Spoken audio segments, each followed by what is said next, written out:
بسم الله، الحمد لله والصلاة والسلام على رسول الله صلى الله عليه وسلم، ثم أما بعد. انطلاقا من سنة النبي محمد صلى الله عليه وسلم، ونحن تعودنا أن ننطلق دائما من هدي النبي محمد صلى الله عليه وسلم.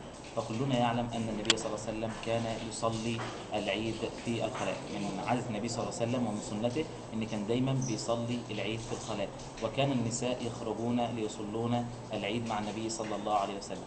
فانطلاقا من هذا الهدي تدعوكم الدعوة السلفية بالمحمودية لصلاة العيد بالخلاء أمام النادي الاجتماعي. بإذن الله هنصلي صلاة العيد قدام النادي الاجتماعي. بفضل الله في مفاجآت كتيرة جدا. أول حاجة في مكان للنساء، مكان خاص بيهم هيبقى معد إعداد جيد جدا بحيث نمنع الاختلاط بإذن الله. كذلك الأطفال هيبقى لهم هدايا ولعب كتيرة جدا بإذن الله. كذلك كل إنسان هيجي يحضر المصلى هيبقى له هدية للحاضرين سواء كان من النساء أو من الرجال. وفي مفاجآت كتيرة بإذن الله. صلاة العيد السنة دي هتكون متميزة مختلفة.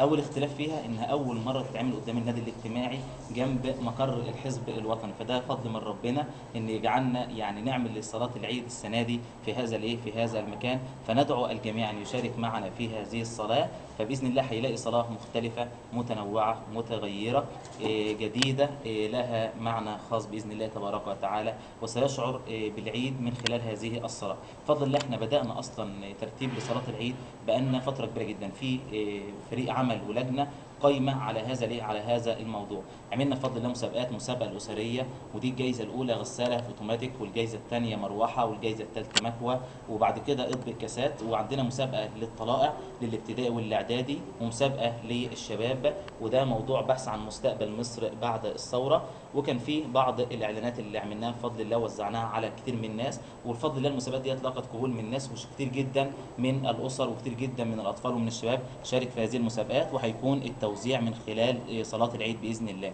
كذلك هنقوم بتكريم طلاب الثانوية وطلاب الجامعة بإذن الله، وطلاب الشهادات في الابتدائي والإعدادي والثانية ثانوي والثالثة ثانوي. هنقوم بتكريمهم بإذن الله. الأوائل على كل مدرسة، العشر الأوائل على كل مدرسة هنقوم بتكريمهم بإذن الله في خلال المصلى قدام النادي الاجتماعي بإذن الله. وفي مفاجآت مش هنقدر نقولها كلها، يعني اللي هيجي لازم نسيب شوية مفاجآت يعني لصلاة العيد. لسه هتيجوا، لسه في مفاجآت كتيرة جدا ما اتكلمناش فيها. وكل عام وانتم بخير، وتقبل الله منا ومنكم، وجزاكم الله خيرا.